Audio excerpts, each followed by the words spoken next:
Hey, good evening, everybody.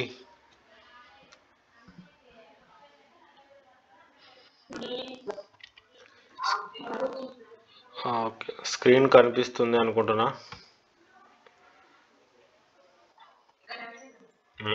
Okay, మెల్లగా మనం data handling నుంచి జామెట్రీకి షిఫ్ట్ అయినాం అనమాట.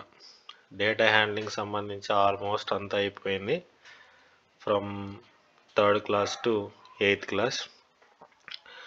ఇంకా ఏమైనా మిగిలిపోయింటే నెక్స్ట్ క్లాస్లో మనం చెప్పుకుంటాం ఖచ్చితంగా. ఏవి వదిలిపెట్టే ప్రసక్తి అయితే ఉండదు.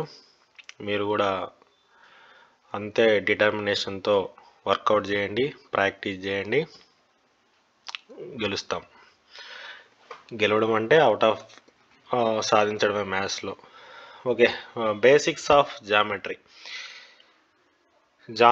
What is geometry? Geometry is a branch of mathematics which deals with different shapes in mathematics. మ్యాథ్స్లో ఉండే షేప్స్ గురించి స్టడీ చేసే ఒక బ్రాంచ్, మ్యాథ్స్ యొక్క బ్రాంచే జామెట్రీ. ఈ జామెట్రీ అనే పదం ఎలా పుట్టింది అంటే, ఇది ఒక గ్రీక్ పదం నుంచి పుట్టింది. ఏంటి ఆ గ్రీక్ పదం అంటే జియోమెట్రన్.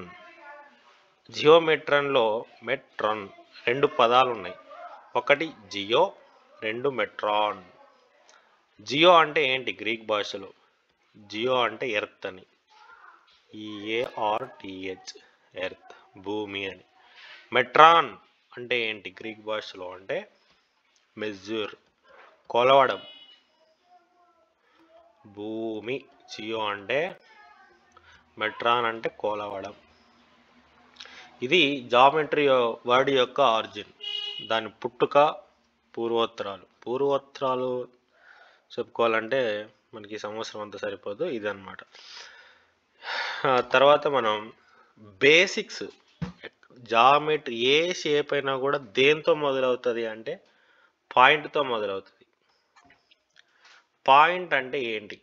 ఒక పెన్సిల్ని బాగా షార్ప్గా చేసిన తర్వాత ఇలా ఒకసారి టచ్ చేసినాం అనుకోండి వైట్ పేపర్ మీద, అదే పాయింట్ అనొచ్చు అనమాట. అంటే దీనికి లెంత్ ఉండదు, బ్రెడ్త్ ఉండదు, ఏముండదు అనమాట.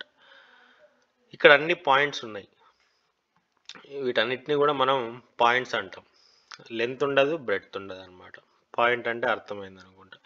ఇక్కడ గుర్తుపెట్టుకోవాల్సింది ఏంటి అంటే, ఈ పాయింట్ని మనం క్యాపిటల్ లెటర్స్ ఇండికేట్ చేస్తాం.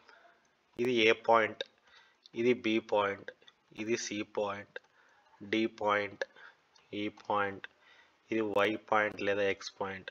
క్యాపిటల్ లెటర్స్ యూజ్ చేస్తాం డినోట్ చేయడానికి. ఒక ప్రదేశం యొక్క ఉనికిని తెలపడానికి మనం పాయింట్స్ను కూడా యూజ్ చేయొచ్చు. తర్వాత second basic, line segment. Line segment గురించి చెప్పుకోని ముందు మనం లైన్ గురించి చెప్పుకుందాం. లైన్ అంటే ఏంటి? Line is a collection of points. ఈ లైన్ అనేది దేని ద్వారా ఏర్పడింది అంటే పాయింట్ ద్వారానే ఏర్పడింది. It is a collection of points అన్నమాట. అంటే ఎక్కడున్నాయి సార్ పాయింట్లన్నీ కూడా అంటే, ఇప్పుడు ఇక్కడ ఉంది కదా లైన్, ఇక్కడ ఇట్లా ఒక పాయింట్ మీద, అంటే ఒక పాయింట్ దగ్గర ఒక పాయింట్ దగ్గర ఒక పాయింట్ దగ్గర ఇట్లా ఇట్లా ఇట్లా కలుసుకొని ఒక కలెక్షన్ని స్ట్రైట్గా ఏర్పాటు చేసింది అనుకోండి. ఆ ఏర్పాటు కూడా ఏ విధంగా ఉండాలంటే బోత్ సైడ్స్ ఎండ్లెస్లీ వెళ్ళిపోవాలన్నమాట. ఎక్కడే కానీ అంతం కాకోకుండా రెండు వైపులా అలా వెళ్ళిపోతా అంటే ఈ కలెక్షన్ ఆఫ్ పాయింట్స్ అనేది, దాన్ని మనం లైన్ అంటాం. ఇట్లా యారో మార్క్స్ ఎందుకు పెట్టినాం మనము? యారో మార్క్స్ అంటే ఇది ఇలా పోతూనే ఉంటుంది, ఇది కూడా ఇలా పోతూనే ఉంటుంది. దీన్ని మనం ఏదో ఏ బి, ఏదో 2 పాయింట్లు తీసుకొని, ఇక్కడ పాయింట్ ఉంది అది ఏ పాయింట్, ఇక్కడో పాయింట్ ఉంది ఇది బి పాయింట్, పేరు పెట్టడం కోసం మనం ఇట్లా పాయింట్లు తీసుకున్నాం అనమాట. ఇట్లా తీసుకొని ఏబి లైన్ అని మనం పిలుచుకుంటున్నాం. చూడండి ఏ విధంగా రాస్తున్నాను. ఈ ఏబి లైన్ ఎట్లా రాసినా నేను? ఏబి పెట్టి పైన లైన్ సింబల్ వేసిన. దీన్ని మనం ఏం చదవాలి అంటే లైన్ ఏబి లేదా ఏబి లైన్ అని చదవాలి మనం. ఇప్పుడు లైన్ సెగ్మెంట్ దగ్గరకు వద్దాం. లైన్ సెగ్మెంట్ ఇది ఎందుకు వచ్చింది? లైన్ సెగ్మెంట్ అంటే ఏంటి అంటే భాగం, ఒక పార్ట్. దేంట్లో పార్ట్ అంటే అది లైన్లో ఒక పార్ట్. అందుకే దాని పేరే లైన్ సెగ్మెంట్. ఇక్కడ అన్నీ కూడా కలెక్షన్ ఆఫ్ పాయింట్స్ కదా. ఇక్కడ ఏదో పాయింట్ ఉంది ఎక్స్ అనే పాయింట్, ఇక్కడ ఏదో పాయింట్ ఉంది వై అనే పాయింట్. ఈ భాగం మాత్రమే తీసుకున్నా నేను, అదే పైన రాసిన. ఎక్స్ అనే పాయింట్ నుంచి వై అనే పాయింట్ వరకు ఉండే కలెక్షన్ ఆఫ్ పాయింట్స్ని నేను ఏమంటున్నానంటే లైన్ సెగ్మెంట్ అంటున్నాను. అంటే ఇందులో నుంచి ఇది వచ్చిందనమాట లైన్ సెగ్మెంట్ అనేది. లైన్కి లైన్ సెగ్మెంట్కి డిఫరెన్స్ ఏంటి? లైన్ అనేది బోత్ డైరెక్షన్లో ఆ వైపు ఈ వైపు పోతూనే ఉంటుంది అంతం లేకోకుండా. కానీ దీనికి అంతం ఉంది, ఎండ్ పాయింట్స్ అనేవి ఉన్నాయి, అంత్య బిందువులు అనేవి ఉన్నాయి వీటికి. ఇక్కడ ఇది లాస్ట్, దీని తర్వాత ఇంకేం లేదు. ఎక్స్ పాయింట్ తర్వాత యూత్లో ఏం లేదు, ఎక్స్ ఇదే చివరిది. ఈ వైపు వై పాయింట్ తర్వాత ఇంకేం లేదనమాట. ఆ విధంగా ఉంటే మనం దాన్ని లైన్ సెగ్మెంట్ అంటాం. తెలుగులో రేఖాఖండం. రేఖాఖండం. పాయింట్ని తెలుగులో బిందువు అని అంటారు, బిందువు. లైన్ని సరళ రేఖ అంటాం, సరళ రేఖ. అంటే సరళ రేఖ అంటే లేడీస్ పేర్స్ కాదనమాట, అవి సరళ రేఖ అంతే. ఆ రే తర్వాత మనం కిరణం, తెలుగులో బోల్తే కిరణం. కిరణం అంటే ఏంటి? అప్పుడే అర్థం అయిపోయింటుంది మీకు. ఏదో ఒక పాయింట్ నుంచి మిగతా పార్ట్ అంతా తీసుకున్నాం అనుకోండి యాజ్ ఇట్ ఈస్గా, ఎక్కడి నుంచి లైన్ నుంచి, దాన్ని మనం రే అనొచ్చు. ఇది కూడా కలెక్షన్ ఆఫ్ పాయింట్స్. అంటే ఒక్క ఎండ్ పాయింట్ మాత్రమే ఉంటుంది, ఈ పక్క ఇంకేం ఉండదు. ఒక్క వైపు స్టార్ట్ అయ్యి ఇంకో వైపు అనంతంగా పోతుండే దాన్ని మనం కిరణం అని అనొచ్చు. ఇది ఓ అనుకుందాం, ఇది ఏ అనుకుందాం. దీన్ని మనం ఎట్లా డినోట్ చేస్తామంటే ఓఏ రే, ఓఏ కిరణము అని ఇట్లా రాస్తాం. నేను ఒకటి చెప్పడం మర్చిపోయినా, ఎక్స్వైని ఎట్లా రాస్తారు? ఎక్స్వై మీకు అర్థం అయిపోయి ఉంటుంది ఇప్పటికి. కిరణం రాసేటప్పుడు పైన కిరణం గుర్తు రాసినాం, రేఖ రాసేటప్పుడు పైన రేఖ గుర్తు గీసినాం. మరి రేఖాఖండం గీసేటప్పుడు కూడా మనం ఏం చేస్తాం? రేఖాఖండం గుర్తు గీస్తాం. ఈ విధంగా మనం రాస్తాం, రాయడం కూడా మనం నేర్చుకోవాలి. అంటే ఎక్స్వై ఉండి ఇట్లా పైన ఇట్లుంటే ఓహో ఇది ఒక రేఖాఖండం, ఇట్లా ఉంటే ఇది ఒక సరళ రేఖ, ఇట్లుంటే ఒక కిరణం అని మనం అర్థం చేసుకోవాలి. ఇవి బేసిక్స్. ఈ లైన్స్లో మనం లైన్స్ అని చెప్పుకున్నాం కదా, ఇక్కడ ఈ లైన్స్లో కొన్ని రకాలు ఉన్నాయన్నమాట. అవి ఏవేవి అంటే ఇంటర్సెక్టెడ్ లైన్స్, ఖండన రేఖలు, ఖండన రేఖలు. ప్యారలెల్ లైన్స్, సమాంతర రేఖలు, సమాంతర రేఖలు. కర్వ్ లైన్స్, వక్ర రేఖలు. ఇంటర్సెక్టెడ్ లైన్స్ అంటే ఏంటి? పేరులోనే ఉంది, ఆ రెండు కూడా ఇంటర్సెక్ట్ అయింటాయి అన్నమాట. ఈ విధంగా రెండు కూడా ఖండించుకొని ఉంటాయి. ఇప్పుడు రెండు లైన్లు తీసుకుందాం, ఒక లైను ఇంకో లైన్. ఈ రెండు లైన్లు ఏమైనాయి? ఇక్కడ ఖండించుకున్నాయి. అంటే ఇవన్నీ కూడా కలెక్షన్ ఆఫ్ పాయింట్స్ కదా. అంటే ఒక పాయింట్ దగ్గర ఈ రెండు కూడా ఇంటర్సెక్ట్ అయినాయి, ఖండించుకున్నాయి. ఆ పాయింట్ని ఏమంటాము? ఇప్పుడు ఓ దగ్గర ఇంటర్సెక్ట్ అయినాయి అనుకోండి, ఈ ఓ అనే పాయింట్ని ఏమంటాము అంటే ఖండన బిందువు అని అంటాం. ఖండన బిందువు, ఇంటర్సెక్టెడ్ పాయింట్ ఓ అనేది. ఇది ఖండన రేఖల గురించి. ప్యారలెల్ లైన్స్ అంటే ఏంటి? సమాంతర రేఖలు అంటే ఏంటి? ఎక్కడే కానీ ఖండించుకోకుండా అలా వెళ్ళిపోయినాయి అనుకోండి, వాటిని మనం ఏమంటామంటే ప్యారలెల్ లైన్స్ అని అంటాం. ఇప్పుడు ఈ రెండు కూడా చూస్తే ఎక్కడ ఖండించుకోవన్నమాట, ఇవి ఇట్లా వెళ్ళిపోతూనే ఉంటాయి. ఇది ఎల్ అనే రేఖ అనుకుందాం, ఇది ఎం అనే రేఖ అనుకుందాం. ఎల్ అనే లైను, ఎం అనే లైను ఎక్కడే కానీ ఖండించుకునే ఛాన్స్ లేకుండా ఉంటే ఆ రెండింటిని ఏమంటారు అంటే ప్యారలెల్ లైన్స్, సమాంతర రేఖలు అని అంటాం అన్నమాట. సమాంతర రేఖలకి ఎగ్జాంపుల్ రైల్వే ట్రాక్. అవి ఎక్కడ కూడా ఖండించుకోవన్నమాట, అలా వెళ్ళిపోతూనే ఉంటాయి అన్నమాట, అవతల ఒకటి యువతలో ఒకటి. తర్వాత వక్రరేఖలు, పేరులోనే ఉంది, సొట్టాలు ఉంటే అది వక్రరేఖ. ఇదంతా వక్రరేఖలే అన్నమాట ఇవన్నీ కూడా. ఇది ఖండన రేఖలు, సమాంతర రేఖలు, వక్రరేఖలు. ఈ వక్రరేఖలు అనేవి 3 రకాలుగా ఉంటాయి. Very very important. ఇవన్నీ సిలబస్లో ఉండేవే. సరళ వక్రరేఖ, వివృత వక్రరేఖ, సంవృత వక్రరేఖ. సింపుల్, ఓపెన్, క్లోజ్డ్ 3 రకాలుగా ఉంటాయి అన్నమాట. ఏంటి సరళ వక్రరేఖ అంటే ఏంటి? సరళంగా ఉండేది, ఇట్లా ఏమాత్రం వంపులు గింపులు లేకోకుండా, అంటే మరీ అంత లేకోకుండా అట్లా పోయింది అనుకోండి, దాన్ని మనం సరళ వక్రరేఖ అంటాం. వివృత వక్రరేఖ అంటే బాగా ఇట్లా సొట్టలు తిరిగి లోపలికి పోవడానికి ఛాన్స్ ఉందనుకోండి, అటువంటి వక్రరేఖని మనం వివృత వక్రరేఖ అని అంటాం. సింపుల్ భాషలో చెప్పుకుంటున్నాం మనం. క్లోజ్డ్ సంవృత అంటే ఇది వక్రరేఖ, ఇది కానీ లోపలికి పోవడానికి ఛాన్స్ ఉండదు అన్నమాట. ఫర్ ఎగ్జాంపుల్ ఇక్కడ ఏమన్నా ఎలుక అట్లా ఉంటుంది, ఇక్కడ పిల్లి ఉంటుంది. ఎలుకని తినడానికి పిల్లికి అవకాశం లేకోకుండా లైన్ గీస్తే, ఏదో ఒకటి చేతబడి చేసి ఆ చేతబడి చేయడానికి గీసిన వక్రరేఖని మనం ఏమంటామంటే సంవృత వక్రరేఖ అని అంటాం అన్నమాట. ఇక్కడ ఎలుకుండి ఇక్కడ పిల్లి ఉంటే, పిల్లి లోపల పోవడానికి ఛాన్స్ ఉందనుకోండి, అది వివృత వక్రరేఖ అని అంటాం అన్నమాట. అది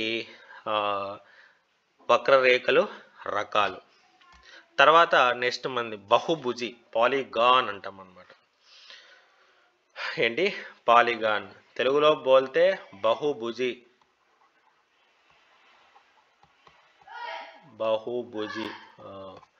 బాహుబలి కాదు, బహుభుజి. రేఖాఖండాలతో మాత్రమే ఏర్పడే సరళ సంవృత పటం. చూడండి, ఇది ఇంపార్టెంట్. ఎందుకు అవి సంవృత పటము, సంవృతము వివృతం గురించి చెప్పినాను అంటే దీనికోసమే అనమాట. ఇది ఒక సంవృత పటం. వేటితో ఏర్పడుతుంది? రేఖాఖండాలతో ఏర్పడుతుంది అనమాట. సంవృత పటం అంటే ఏంటి? క్లోజ్డ్ ఫిగర్, లోపల పోవడానికి ఛాన్స్ లేకోకుండా ఉండాలి. అట్ ది సేమ్ టైం అది రేఖాఖండాలతో ఏర్పడిన వక్రరేఖలు కాదనమాట. ఇక్కడ చూడండి, ఇవన్నీ కూడా పాలిగాన్సే. చూడండి, ఇదొక రేఖాఖండం, ఇది ఒక రేఖాఖండం, ఇది ఒక రేఖాఖండం, ఇది ఒక రేఖాఖండం, at the same time closed, సంవృతం. చూడండి, ఇవన్నీ రేఖాఖండాలు, క్లోజ్డ్. సో బహుభుజి, పాలిగాన్. ఇది ఒక పాలిగాన్, ఇది ఒక పాలిగాన్, బహుభుజి. ఇది ఒక బహుభుజి, ఇది ఒక బహుభుజి అన్నమాట. ఇది బహుభుజి గురించి. ఈ బహుభుజి గురించి చెప్పుకునేటప్పుడు వీటి భాగాలు కూడా మనం చెప్పుకోవాలి. ఆ రేఖాఖండాలు ఏవైతే ఉన్నాయో వాటిని భుజాలు అంటాం, ఇంగ్లీష్లో సైడ్స్ అంటాం. ఇప్పుడు ఈ రేఖాఖండం ఉంది కదండి, దీన్ని భుజము అని అంటాం, ఇంగ్లీష్లో సైడ్ అని అంటాం. ఇక్కడ ఎన్ని భుజాలు ఉన్నాయి? 1, 2, 3, 4, 5, 6 ఉన్నాయా? 3, 4, 5, 6 భుజాలు ఉన్నాయంటాం. ఎన్ని భుజాలు? 6 భుజాలు. ఇది భుజం కాదు, ఇది కర్ణం. ఏంటి కర్ణానికి భుజానికి డిఫరెన్స్ అంటే, దానికన్నా ముందు, కర్ణం చెప్పుకునే ముందు మనం శీర్షం గురించి చెప్పుకోవాలి. 2 రేఖాఖండాలు ఎక్కడైతే కలుసుకొని ఉంటాయో దాన్ని మనం శీర్షం అని అంటాం. మూల ఏమంటాం అంటే మూల, శీర్షం. ఇంగ్లీష్లో బోల్తే వర్టెక్స్ అని అంటాం. ఇప్పుడు కర్ణం గురించి చెప్తా. ఒక శీర్షం నుంచి వేరొక శీర్షానికి, అంటే మామూలుగా ఆపోజిట్ శీర్షానికి అనవచ్చు, ఆపోజిట్ వర్టెక్స్కి గీసిన లైన్ సెగ్మెంట్ని మనం కర్ణం అంటాం, ఇంగ్లీష్లో డయాగ్నల్. ఇప్పుడు నేను ఇక్కడ ఏం చేసినానంటే, ఈ వర్టెక్స్ నుంచి, ఈ శీర్షం నుంచి ఆపోజిట్గా ఉండే శీర్షానికి ఒక లైన్ గీసిన, లైన్ సెగ్మెంట్ గీసిన, దాని మీద కర్ణం అని రాసిన, అంటే అది కర్ణం అని అర్థం. ఇప్పుడు ఇంకో కర్ణం గీస్తా.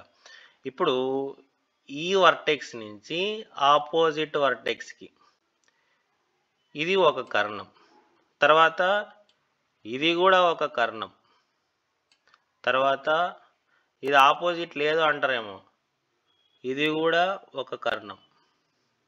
ఇది కర్ణం గురించి. మళ్ళీ ఎన్ని కర్ణాలు గీయగలం, ఎన్ని భుజాలు అనేది నెక్స్ట్ వస్తుంది అనమాట. వర్టెక్స్లు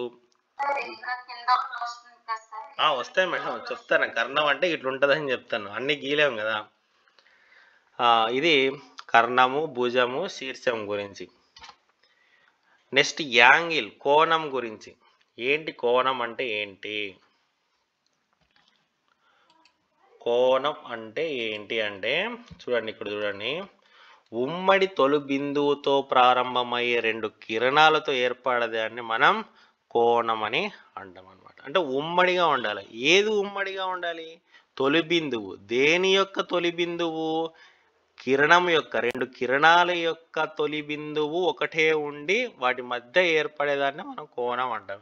సార్ ఎగ్జాంపుల్ చెప్పండి సార్ అంటే, ఇక్కడ చూడండి, రెండు కిరణాలు ఉన్నాయి ఇక్కడ. ఏవేవి? ఓఏ ఓబి అనేవి రెండు కిరణాలు. ఇదో చూడండి, ఓఏ ఓబి. ఈ రెండిటికి ఒక ఉమ్మడి తొలి బిందువు ఉండాలి. తొలి బిందువు ఏది? ఓ. ఉమ్మడి అంటే ఏంటి? రెండిటికి అదే ఉండాలన్నమాట. ఇప్పుడు ఈ కిరణంకి ఒకే ఉమ్మడి తొలి బిందువు ఓ. ఇట్లా ఒకే ఉమ్మడి తొలి బిందువుతో రెండు కిరణాలతో ఏర్పడేదాన్ని కోణము అంటాం. ఇప్పుడు ఇది కోణము, ఇక్కడ మధ్యలో ఏర్పడిందే ఇది, దీన్ని కోణము అంటాం. దీన్ని ఒకటే కోణం అంటారు అంటే దీన్ని కూడా కోణమే అంటాం. ఇది కూడా కోణమే, ఇది కూడా కోణమే. మనం గుర్తుపెట్టుకోవాల్సింది, ఉమ్మడి తొలి బిందువుతో ప్రారంభమయ్యే రెండు కిరణాలతో మధ్యలో ఏర్పడేదాన్ని మనం కోణము అని అనొచ్చు అన్నమాట. ఈ కోణంని మనం డిగ్రీలలో కొలుస్తాం. ఇంకొంచెం అడ్వాన్స్ పోతే రేడియన్స్లో కూడా కొలుస్తాం అన్నమాట. రేడియన్స్ కానీ డిగ్రీస్ కానీ వేటికి మెజర్మెంట్స్ అంటే, వేటికి యూనిట్స్ అంటే కోణానికి యూనిట్స్ అన్నమాట. ఇవి దేంతో కొలుస్తాం? మామూలుగా లెంత్ని అయితే టేప్తో కొలుస్తాం. మరి కోణాన్ని దేంతో కొలుస్తాము అంటే కోణమానితో కొలుస్తాం. కోణమానిని ఇంగ్లీష్లో బోల్తే ప్రొట్రాక్టర్తో కొలుస్తాం అన్నమాట. ఇక్కడ మనం గుర్తుపెట్టుకోవాల్సిన విషయం ఏమిటంటే, ఈ మధ్యలో ఉంది కదండి, ఇది ఓ. ఇది మధ్యలోనే రాయాలన్నమాట. యాంగిల్ని డినోట్ చేసే దాని గురించి నేను చెప్తాను. ఇప్పుడు పాయింట్ని ఏ పాయింట్ అని రాసినాం, ఆ లైన్ని ఏబి లైన్ అని ఇట్లా రాసినాం, లైన్ సెగ్మెంట్ని ఏబి లైన్ సెగ్మెంట్ అని ఇట్లా రాసినాం. మరి యాంగిల్ని కూడా రాయాలి కదా. ఎట్లా రాయాలి మరి? ఇక్కడ ఉంది ఏఓబి ఉంది, ఎట్లా రాయాలి దీన్ని? ఓబిఏ అని రాయాలా, ఏబిఓ అని రాయాలా? ఎట్లా రాయాలి అంటే దానికి ఒక మెథడ్ ఉంది. ఫస్ట్ ఏం చేయాలంటే, ఇది యాంగిల్ కాబట్టి యాంగిల్ గుర్తు పెట్టాలి. ముందు కూడా అంతే కదా, లైన్ రాసేటప్పుడు లైన్ గుర్తు పెట్టినాం పైన.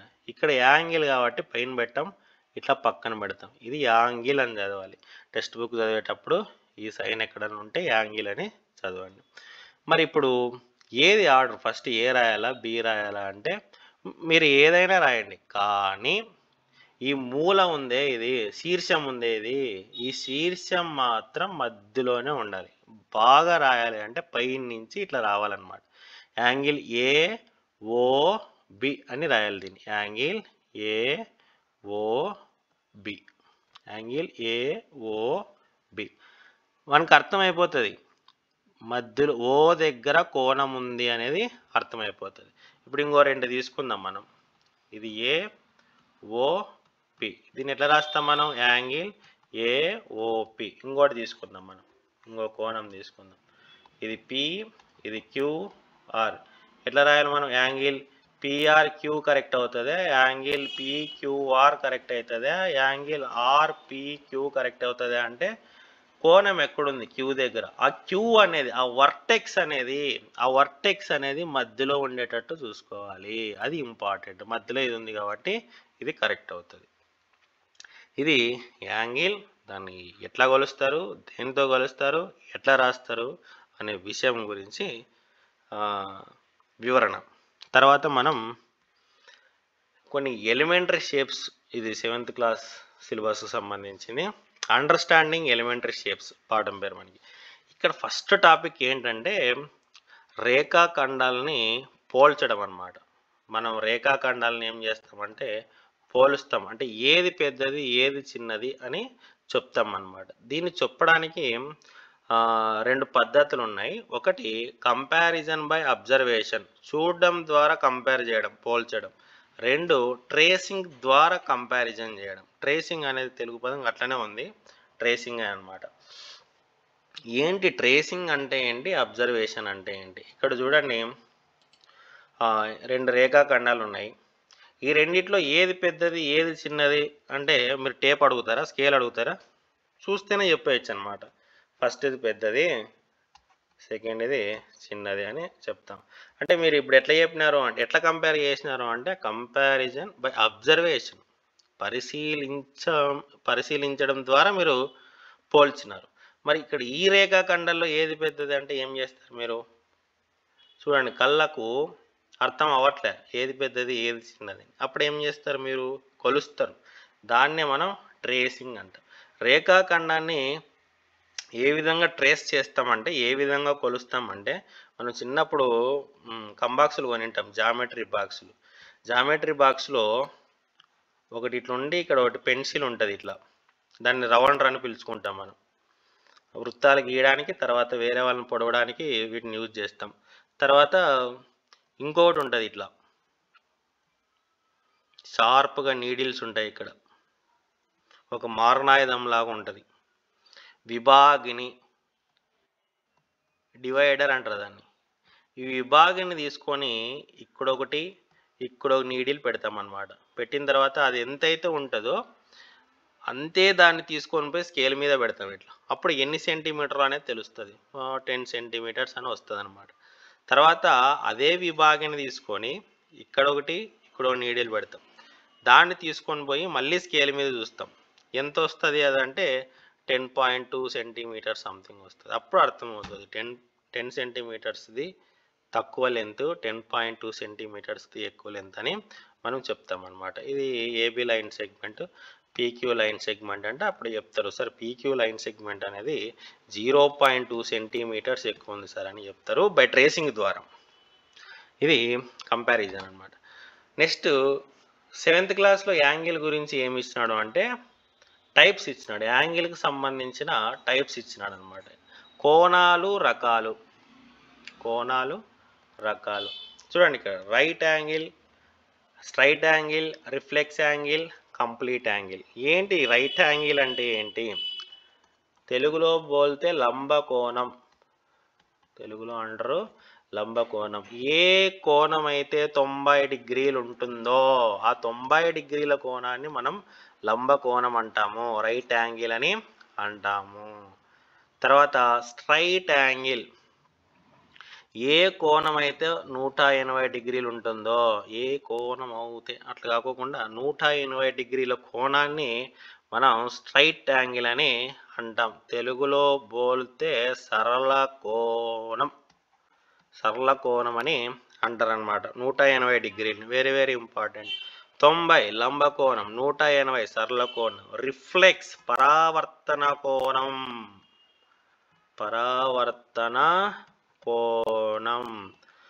అనా బదులు నా రాస్తుంటా, నా బదులు అనా రాస్తుంటా, పెద్దగా పట్టించుకోద్దండి, ఎక్కడ ఏం రాయాలో తెలీదు. పరావర్తన కోణము అంటే 180 డిగ్రీల కన్నా ఎక్కువ ఉంటే, 180 డిగ్రీల కన్నా ఎక్కువ ఉంటే దాన్ని మనం పరావర్తన కోణం అని అంటాం. 180 డిగ్రీల కన్నా ఎక్కువ అంటే యాటి వరకు? 360 వరకు. 181 నుంచి 359 డిగ్రీల మధ్య అంతా కూడా పరావర్తన కోణమే అనమాట.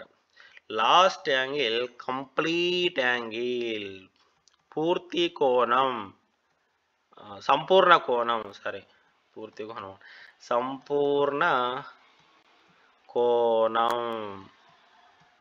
360 డిగ్రీలని మనం సంపూర్ణ కోణం అని అంటాము అన్నమాట. రైట్ యాంగిల్ ఎట్లుంటుంది అంటే ఈ విధంగా ఉంటుంది. రైట్ యాంగిల్ని మనం గుర్తించడానికి లేదా ఇండికేట్ చేయడానికి, సూచించడానికి మనం ఈ గుర్తును వాడతాం అన్నమాట. ఇట్లా ఉంది అంటే అది 90 డిగ్రీస్ అని, అది లంబకోణము అని అర్థం అన్నమాట. స్ట్రైట్ యాంగిల్ ఏ విధంగా ఉంటుంది అంటే, ఇప్పుడు ఇదే రే ఇట్లా ఇట్లా ఇట్లా ఇట్లా జరుపుకుంటా ఈటికి వచ్చింది అనుకో, ఇక్కడ 180 డిగ్రీస్ ఉంటుంది అనమాట. దీన్నే మనం స్ట్రైట్ యాంగిల్ అని అంటాం. మనం పరావర్తన కోణం అంటే ఇక్కడ మొదలయ్యి ఇట్లా వచ్చి ఇట్లా పోయింది అనుకోండి, ఈ యాంగిల్ అంతా కూడా పరావర్తన కోణం.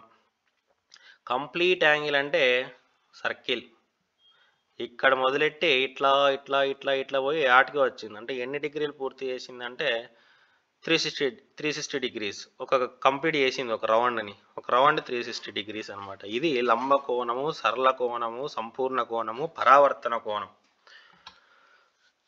నెక్స్ట్ టైం ఇస్తాడు, అంటే గడియారం ఇస్తాడు. ఆ గడియారంలో ముళ్ళులు ఉంటాయి. ఆ ముళ్ళుల మధ్య కోణం అడుగుతాడు అనమాట.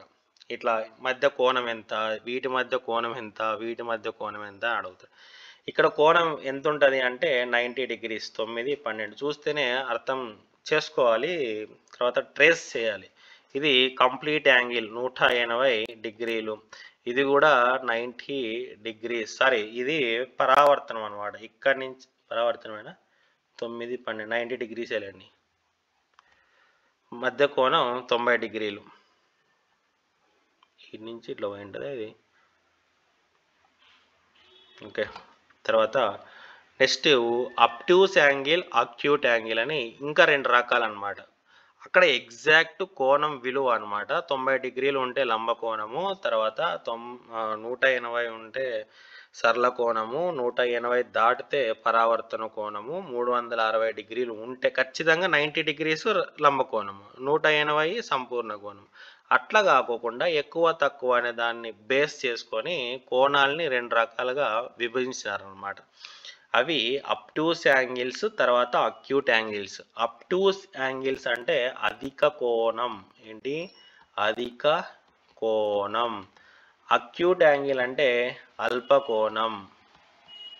అల్ప కోణం అంటే ఆ రకాలకి వీటిని కూడా కలిపేసుకోండి. అధిక కోణం అంటే ఏంటి? 90 డిగ్రీల కన్నా ఎక్కువ, 90 డిగ్రీల కన్నా ఎక్కువ, గ్రేటర్ దాన్ 90 డిగ్రీస్. ఏదైనా కోణము 90 డిగ్రీల కన్నా ఎక్కువ ఉంటే అది అధిక కోణము. అల్ప కోణము అంటే దానికి ఆపోజిట్. ఏదైనా కోణము 90 డిగ్రీల కన్నా తక్కువ ఉండాలి. ఎగ్జాక్ట్గా 90 ఉంటే లంబ కోణము. అంటే 90 డిగ్రీల కన్నా ఎక్కువ అంటే 91 నుంచి 91 డిగ్రీల నుంచి 179 డిగ్రీల వరకు ఉండేదంతా కూడా అధిక కోణమే. అక్యూట్ యాంగిల్ అంటే 0 డిగ్రీలు ఎక్కువ, సారీ 1 డిగ్రీ, 1 డిగ్రీ నుంచి 89 డిగ్రీల వరకు ఉండేదాన్ని మనం అల్ప కోణం అని అంటాం. 90 కన్నా తక్కువ ఉండాలి. 90 కూడా ఉండకూడదు. 90 ఉంటే మళ్ళీ అది ఏమైపోద్ది అంటే లంబకోణం అయిపోద్ది అనమాట. ఇది లంబకోణము, అధిక కోణము, అల్ప కోణము, పరావర్తన కోణము, సరళ కోణము, సంపూర్ణ కోణం. ఇప్పుడు ఇది చేద్దాం. ఏదంటే క్లాక్స్ సంబంధించి యాంగిల్స్ కనుక్కుందాం. ఇప్పుడు క్లాక్ సంబంధించి యాంగిల్స్ గుర్తుపెట్టుకోండి. గడియారంలో ఒక ముళ్ళు ఒక పూర్తి భ్రమణం చేస్తే 360 డిగ్రీలు కంప్లీట్ చేసిందని చెప్తాం. అదే ముళ్ళు పూర్తి భ్రమణం చేస్తే ఎన్ని గంటలు కంప్లీట్ చేసిందని చెప్తాం? 12 గంటలు కంప్లీట్ చేసిందని చెప్తాం. అంటే 12 గంటలు పూర్తి భ్రమణం 360 డిగ్రీలు. Very very important. 12 గంటలు అయితే ఒక పూర్తి భ్రమణం అవుతుంది. ఒక పూర్తి భ్రమణం అయితే 360 డిగ్రీలు కోణం కంప్లీట్ అవుతుంది అనమాట. ఇప్పుడు దాంట్లో సగం 6 గంటలే కంప్లీట్ అయింది. 6 గంటలు భ్రమణం చెందింది. అప్పుడు ఎంత భ్రమణం చెందినట్లు? సగము అంటే ఎంత? 1/2. 1/2. ఇప్పుడు కోణం ఎంత?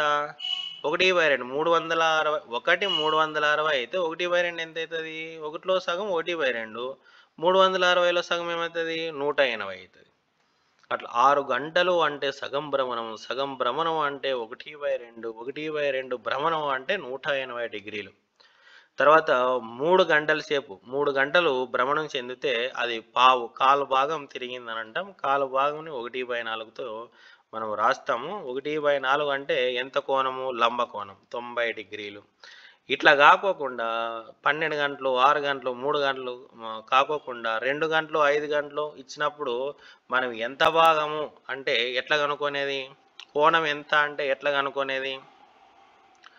3, 6, 12 అయితే కనుక్కోవచ్చు. 3 అయితే 90 డిగ్రీస్, అది కాలు భాగము 6 గంటలైతే సగ భాగము 180 డిగ్రీలు, 12 గంటలైతే పూర్తి భాగము 360 డిగ్రీలని ఈజీగా చెప్పేయచ్చు. అట్లా కాకుండా 2 గంటలే భ్రమణం చెందింది, 2 గంటలు ఇట్లా తిరిగింది, ఎంత యాంగిల్ అని అంటాడు. ఎంత యాంగిల్, ఎంత కోణము తిరిగింది అని అడుగుతాడు అనమాట. ఎంత కోణము అది భ్రమించినట్టు అని అంటాడు. అప్పుడు మనం భ్రమపడకూడదు అనమాట. ఏం చేయాలి అంటే ఫస్ట్ భాగం కనుక్కోవాలి. 2 గంటలు మొత్తం అంటే ఎన్ని గంటలు? 12 గంటలు. 2 గంటలు అనేవి మొత్తం గంటలలో అంటే 12 గంటల్లో ఎంత భాగము అంటే ఏం చేయాలి? 2 గంటలు బై 12 గంటలు వేయాలి. 2 గంటలు బై 12 గంటలు. ఇది భాగము, ఇది మొత్తము. భాగము బై మొత్తం వేస్తే మనకు ఫ్రాక్షన్ వస్తుంది. 2 ఒక్కట్ల 2 ఆర్ల. ఎంత భాగము అది భ్రమణం చెందింది అంటే 1/6 భాగం భ్రమణం చెందింది అంట. 2 గంటలు తిరిగింది అంటే 1/6 వంతు కంప్లీట్ అయ్యింది అని. ఇప్పుడు యాంగిల్ అడుగుతాడు. ఎంత కోణము, 2 గంటలు తిరిగితే ఎంత కోణము కంప్లీట్ చేసినట్టు అంటే ఇప్పుడు ఏం చేయాలి? మొత్తం కోణం 360 కదా, 360 డిగ్రీల్లో 1/6 భాగం అంటే ఎంత కనుక్కోవాలి. మనం ముందే చెప్పుకున్నాం. ఒక మొత్తం నెంబర్లో 1/2 ఎంత, 3/4 ఎంత, 1/5 ఎంత ఎట్లా కనుక్కోవాలో మనం ముందు చెప్పుకున్నాం ఎక్కడ భిన్నాల్లో. సేమ్ అంతే, ఇప్పుడు అదే అప్లై చేయాలి. మొత్తం 360 డిగ్రీలు, 360 డిగ్రీల్లో 1/6 భాగం ఎంత అని అడుగుతున్నాడు. 360 ఇంటూ 1/6, 360 ఇంటూ 1/6, 6 ఒక్కట్ల 6 ఆర్ల 6 సున్నాల 60 డిగ్రీలు. 2 గంటలు భ్రమణం చెందితే అది 1/6 భాగం భ్రమణం చెందింది అంటాము. 1/6 వంతు భ్రమణం చెందితే అది 60 డిగ్రీలు భ్రమణం చెందింది అని అంటాం అన్నమాట. ఇక్కడ అన్ని ఎగ్జాంపుల్స్ ఉన్నాయి, మీరు ట్రై చేయండి. 3 నుంచి 9 పోయింది అంటే అది ఎన్ని గంటలు భ్రమణం చెందినట్లు? 3 నుంచి 9, 3 నుంచి 4 1 గంట, 3 నుంచి 4 రాసుకుందాం. 4, 5, 6, 7, 8, 9 గంటల ముళ్ళు సవ్య దిశలో భ్రమణం చేస్తున్నప్పుడు, సవ్య దిశ అంటే clock wise, anti clock wise అంటే రివర్స్. గడియారం ఏ విధంగా అయితే ఏ దిశలో అయితే తిరుగుతుందో ఆ దిశలో పోతే సవ్య దిశ అంటాము. గడియారానికి ఆపోజిట్ పోతే అది అపసవ్య దిశ అని అంటాం. Clock wise, anti clock wise. ఇక్కడ మ్యాక్సిమం అన్ని క్లాక్ వైజే ఉంటాయి, ఎందుకంటే క్లాక్స్ గురించి మాట్లాడుతున్నాం మనం. ఇప్పుడు 3 నుంచి 9 అంటే ఎన్ని గంటలో కనుక్కుందాం ఫస్ట్. 3 నుంచి 4 1 గంట, 2 గంటలు, 3 గంటలు, 4 గంటలు, 5 గంటలు, 6 గంటలు. 6 గంటలు తిరిగింది అది. ఎన్నో వంతు కంప్లీట్ చేసి ఉంటుంది? 6 బై మొత్తం గంటలు 12, 6 ఒక్కట్ల 6 రెండ్ల 1/2 వంతు అది భ్రమణం చెందింది. 1/2 వంతు భ్రమణం చెందితే ఎన్ని డిగ్రీలు చెందినట్లు? ఇక్కడే ఉంది 180. లేదు, తెలియదు. ఇంటూ 360, 2 ఒక్కట్ల 2 ఒక్కట్ల 2 ఎనిమిదిల 2 సున్నాల 181 180 డిగ్రీలు.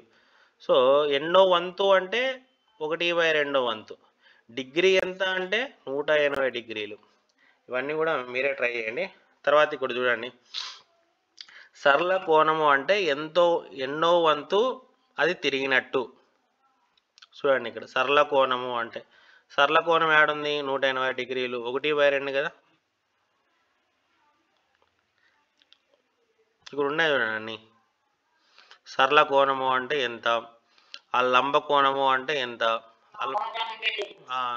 సరళ కోణం 180, లంబ కోణం 90, అల్పకోణం 90 కన్నా తక్కువ. 90 కన్నా తక్కువ ఎప్పుడు ఉంటుందో మీరే మ్యాచ్ ద ఫాలోయింగ్ చేయండి. పరావర్తనం కోణం ఎప్పుడు ఉంటుంది చేయండి. ఏమైనా డౌట్ వస్తే నెక్స్ట్ క్లాస్లో అడగండి. ఇప్పుడైతే మనం నెక్స్ట్ టాపిక్కి వెళ్ళిపోతున్నాం.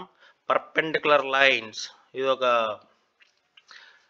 టైప్స్ ఆఫ్ లైన్స్ అన్నమాట. ఇంటర్సెక్టెడ్ లైన్స్ చూసినాం, ప్యారలల్ లైన్స్ చూసినాం, తర్వాత కర్వ్ లైన్స్ చూసినాం. ఇప్పుడు పర్పెండిక్యులర్ లైన్స్ గురించి మనం మాట్లాడుతున్నాం. పర్పెండిక్యులర్ లైన్స్ అంటే లంబ రేఖలు, తెలుగులో బోల్తే లంబ రేఖలు అంటే అర్థం ఏంటంటే ఏవైనా 2 రేఖలు 90 డిగ్రీస్గా ఖండించుకుంటే వాటిని మనం లంబ రేఖలు, పర్పెండిక్యులర్ టు ఈచ్ అదర్ అంటాం అన్నమాట. ఒకదానికొకటి లంబము అని అంటాం. ఇప్పుడు చూడండి, ఇక్కడ ఇది ఇట్లా పోతుంది, ఇది ఇట్లా పోయింది, కరెక్ట్ ఎగ్జాక్ట్గా ఇక్కడ 90 degrees ఉందనుకోండి.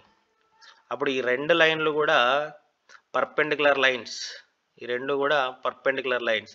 మనం ఈ పర్పెండిక్యులర్ని, ఈ లంబాన్ని ఎట్లా సూచిస్తాము అంటే ఈ విధంగా సూచిస్తాం. ఇది ఉంటే గుర్తును మనం ఎట్లా చదవాలి అంటే పర్పెండిక్యులర్ అని చదవాలి.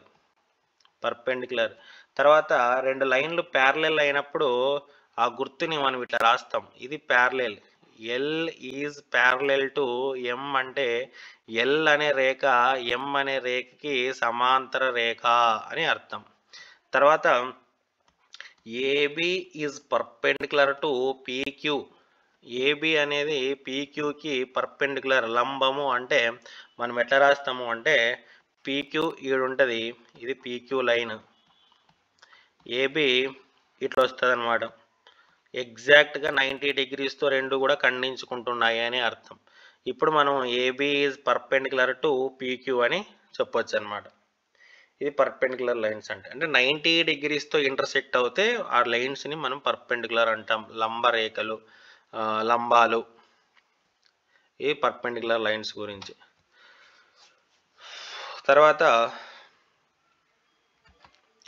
కొద్దిసేపు ఊపిరి పీల్చుకుంటా.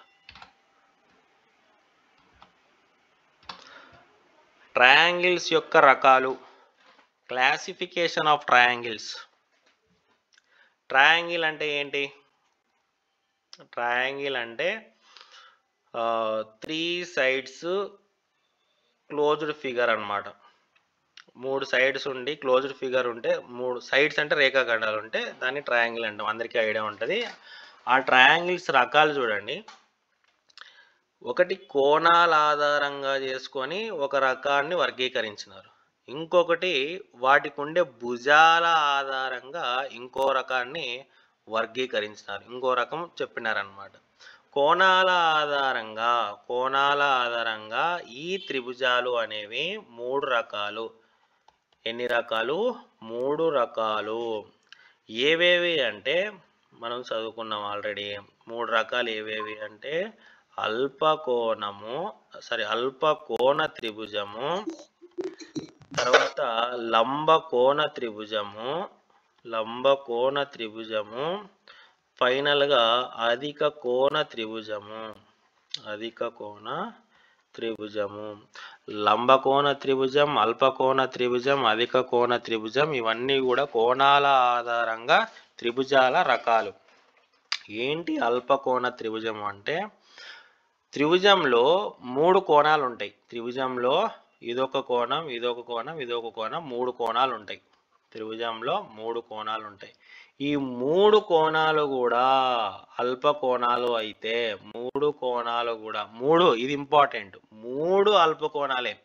అల్పకోణం అంటే ఏంటి? 90 degrees కన్నా తక్కువ. 3 కూడా 90 degrees కన్నా తక్కువ ఉంటే ఆ త్రిభుజాన్ని మనం అల్పకోణ త్రిభుజము అంటాం. ఏ ఒక్కటి కూడా 90 ఉండదు, 90 కన్నా ఎక్కువ కూడా ఉండదు, అన్నీ కూడా 90 లోపలే ఉంటాయి అన్నమాట. అటువంటి త్రిభుజాన్ని మనం అల్పకోణ త్రిభుజం అని అంటాం. ఆ 3 అనేది ఇంపార్టెంట్. 3 అల్పకోణాలు, అప్పుడు ఆ త్రిభుజాన్ని అల్పకోణ త్రిభుజం అని పిలుస్తాము. లంబకోణ త్రిభుజంలో ఒక్క కోణం 90 degrees అయితే ఆ త్రిభుజాన్ని లంబకోణ త్రిభుజం అని అంటారు. 2 కోణాలు 3 కోణాలు ఛాన్స్ లేదు, ఏదైనా ఒకటే 90 degrees అవుతుంది, గుర్తుపెట్టుకోండి. ఒక్క కోణం 90 degrees అయినా కూడా ఆ త్రిభుజాన్ని లంబకోణ త్రిభుజం అని అంటాం అన్నమాట. లంబకోణ త్రిభుజం అయిపోయింది. రైట్ యాంగిల్ ట్రయాంగిల్, ర్యాట్ అంటాం ముద్దుగా, రైట్ యాంగిల్డ్ ట్రయాంగిల్. అధిక కోణ త్రిభుజం, త్రిభుజంలో ఉండే 3 కోణాల్లో ఏ ఒక్క కోణం 90 degrees కన్నా ఎక్కువైనా ఆ త్రిభుజాన్ని అధిక కోణ త్రిభుజం అని అంటాం. అబ్ట్యూస్ యాంగిల్డ్ ట్రయాంగిల్, అబ్ట్యూస్ అంటే అధిక, రైట్ అంటే లంబకోణ త్రిభుజం, అక్యూట్ అంటే అల్పకోణ త్రిభుజం. ఇది బేస్డ్ ఆన్ యాంగిల్స్, కోణాల ఆధారంగా త్రిభుజాల వర్గీకరణ. తర్వాత సైడ్స్, భుజాల ఆధారంగా త్రిభుజాల వర్గీకరణ ఏవేవి అంటే ఇవి ఈక్విలేటరల్ ట్రయాంగిల్, సమబాహు త్రిభుజం. ఈక్విలేటరల్ ట్రయాంగిల్ అంటే సమబాహు త్రిభుజం. ఐసోస్కేల్స్ ట్రయాంగిల్ అంటే సమద్విబాహు త్రిభుజం. సమద్విబాహు త్రిభుజం. సమద్విబాహు త్రిభుజం. స్కేలిన్ త్రిభుజం. విషమబాహు త్రిభుజం. విషమబాహు త్రిభుజం. ఏది భుజాల ఆధారంగా. ఇప్పుడు మాట్లాడుకుందాం. ఏంటి సమబాహు అంటే ఏంటి, సమద్విబాహు అంటే ఏంటి, విషమబాహు అంటే ఏంటి అంటే భుజాల ఆధారం కదా. త్రిభుజంలో 3 భుజాలు ఉంటాయి. త్రిభుజానికి పేరులోనే ఉంది త్రిభుజం, 3 భుజాలు. త్రిభుజంలో ఉండే 3 భుజాలు అన్నీ సమానంగా ఉంటే, 3 భుజాలు సమానంగా ఉంటే అటువంటి త్రిభుజాన్ని మనం సమబాహు త్రిభుజం అంటాము. ఇంగ్లీష్లో ఈక్విలేటరల్ ట్రయాంగిల్ అని అంటాము. ఇది ఒక త్రిభుజం అయితే ఇది 5 సెంటీమీటర్లు ఉంటే ఇది కూడా 5 సెంటీమీటర్లు, ఇది కూడా 5 సెంటీమీటర్లు. 3 సైడ్స్ కూడా ఈక్వల్గా ఉండాలి. అప్పుడే దాన్ని ఈక్విలేటరల్ ట్రయాంగిల్ అంటాం. సమబాహు త్రిభుజం అని అంటాం. సమద్విబాహు త్రిభుజం. ద్వి అంటే ఎంత? 2 అంటే ఏదో 2. సమద్వి ఏవో 2 సమానం అన్నమాట. ఆ 2 ఏవి? దేన్ని ఆధారంగా చేసుకొని వర్గీకరించినాం? భుజాల ఆధారంగా. కాబట్టి భుజాలు 2 సమానంగా ఉంటాయి. కాబట్టి త్రిభుజంలో 2 భుజాలు సమానమవుతే, త్రిభుజంలో 2 భుజాలు సమానమవుతే ఆ త్రిభుజాన్ని సమద్విబాహు త్రిభుజం అని అంటాం. ఇంగ్లీష్లో ఐసోస్కేల్స్ ట్రయాంగిల్ అని అంటాం. ఇది 5 సెంటీమీటర్స్, ఇది 5 సెంటీమీటర్స్, ఇది 12 సెంటీమీటర్స్. ఇప్పుడు ఈ రెండు ఈక్వల్ కాబట్టి ఇది ఐసోస్కేల్స్ ట్రయాంగిల్ అని అంటాం అన్నమాట. సమద్విబాహు త్రిభుజం అని అంటాం. విషమబాహు. విషం ఏంటి? విషం ఎవరు సమానంగా లేకపోతే విషం అన్నమాట. అంటే ఏ రెండు కూడా, ఏ ఒక్కటి కూడా ఈక్వల్ కాదనమాట. ఏవి ఈక్వల్ కాదు, డిఫరెంట్ ఎవరికి వారు ఏమన్నా తీరు అనే రేంజ్లో ఉంటారు అనమాట విషమబాహు త్రిభుజం యొక్క భుజాలు. వీడు నేను 5 సెంటీమీటర్స్ ఉంటానంటే వీడు 6 సెంటీమీటర్స్ ఉంటానంటాడు, వీడు 10 సెంటీమీటర్స్ ఉంటానంటాడు అనమాట. అట్లా ఆ విధంగా ఉంటాడు. ఫస్ట్ ఆఫ్ ఆల్ నేను ఎగ్జాంపుల్ చెప్పిన వీటితో త్రిభుజాలు ఏర్పడవు అనేది ఒక కండిషన్ ఉంది. ఆ కండిషన్ నెక్స్ట్ చెప్పుకుంటాం అనమాట. మనం ఇప్పుడు 3 మెజర్మెంట్స్ ఇస్తే మనం ట్రయాంగిల్ గీయగలమా గీయలేమా అనేది నెక్స్ట్ వస్తుంది అనమాట. కూల్రాకి నా నెక్స్ట్ క్వాడ్రిలేటరల్. ఇది కనపడలేదు అనుకుంటా మీకు. క్వాడ్రిలేటరల్ తెలుగులో ఏమంటారు అంటే చతుర్భుజాలు. చతుర్భుజాలు. చతుర్ అంటే 4, భుజాలు అంటే సైడ్స్. 4 భుజాలు గల సరళ సంవృత పటాన్ని మనం చతుర్భుజము అని అంటాము. ఇవన్నీ కూడా చతుర్భుజాలే. 4 సైడ్స్ అండ్ 4 యాంగిల్స్. వీటికి 4 సైడ్లు 4 కోణాలు ఉంటాయి. ఇప్పుడు ఇది ABCD అనే చతుర్భుజం అనుకుంటే AB తర్వాత BC తర్వాత CD తర్వాత AD. AB BC CD AD ఈ 4 కూడా సైడ్స్ అవుతాయి అన్నమాట. ఈ 4 కూడా సైడ్స్ అవుతాయి. తర్వాత ఇక్కడ ఒక యాంగిల్ ఉంది, యాంగిల్ A. తర్వాత ఇక్కడ ఒక యాంగిల్ ఉంది, యాంగిల్ B. చతుర్భుజాలు రాసేటప్పుడు ఎక్కడైతే యాంగిల్ ఉంటుందో డైరెక్ట్ అది రాస్తే సరిపోద్ది అనమాట. ఎగ్జాంపుల్ ఇప్పుడు ABC చతుర్భుజాలే కాదు, ఈ పాలిగాన్స్ రాసేటప్పుడు ABC అనేది ఒక త్రిభుజం అనుకుంటే angle A, angle B, angle C అనేవి కోణాలు. అంటే దీన్ని ఎందుకు చెప్తున్నానంటే కోణాలు ఎట్లా రాసినాను అనేది మీరు తెలుసుకోవాలి. ఇక్కడ angle A, angle B, angle C, angle D అనేవి కోణాలు. చూడండి 4 కోణాలు 4 భుజాలు ఉన్నాయి దీనికి. ఇవి గుర్తుపెట్టుకోవాలన్నమాట. ఇది చతుర్భుజాల గురించి ఇంట్రడక్షన్. తర్వాత చతుర్భుజాలు వాటి రకాలు. ఫస్ట్ది స్క్వేర్. ఫస్ట్ టైప్ వచ్చేసి square. Square is a 1 type of quadrilaterals. చతుర్భుజాల్లో ఒక రకము స్క్వేర్. తెలుగులో బోల్తే చతురస్రం. చతురస్రం స్క్వేర్ అంటారు. ఏంటి వీటి ప్రాపర్టీస్ ఏంటి, స్క్వేర్స్ యొక్క ప్రాపర్టీస్ ఏంటి, లక్షణాలు ధర్మాలు ఏంటి అంటే అన్ని కోణాలు సమానంగా ఉంటాయి. ఎన్ని కోణాలు? కోణాలు కాదు, భుజాలు. అన్ని భుజాలు సమానంగా ఉంటాయి. ఫస్ట్ భుజాల గురించి మాట్లాడుకుందాం మనం. 4 భుజాలు సమానం. అట్ ది సేమ్ టైం 4 కోణాలు సమానం. 4 కోణాలు సమానం. అట్ ది సేమ్ టైం ప్రతి కోణము కూడా 90 డిగ్రీలు. ఇది 90 డిగ్రీలు, ఇది కూడా 90 డిగ్రీలు, ఇది కూడా 90 డిగ్రీలు, ఇది కూడా 90 డిగ్రీలు. ఇది ABCD చతురస్రం అనుకుంటే, ABCD అనేది ఒక చతురస్రం అనుకుంటే ప్రతి ఒక్కటి 90 డిగ్రీస్. ముందుగానే చెప్పినాం ఇట్లుంటే అది 90 డిగ్రీస్ అని. తర్వాత ABBCCDAD 4 భుజాలు సమానం. ఇట్లుంటే అన్ని సమానం అని. ఇప్పుడు ఒక త్రిభుజం ఉంటుంది. త్రిభుజంలో ఇది ఇది అని ఇట్లా 2 లైన్లు గీసినాం అనుకోండి. ABC, ఏబీను తర్వాత ఏసీ రెండు సమానం అని, ఏబి ఈక్వల్ టు ఏసీ అని ఇట్లా రాస్తాం అన్నమాట. మనం ఇట్లా 4టికి ఒకటే లైన్ ఇట్లా గీస్తే అన్నీ కూడా ఈ 4 కూడా సమానం అని చెప్తాం అన్నమాట. తర్వాత డయాగ్నల్స్, కర్ణాలు.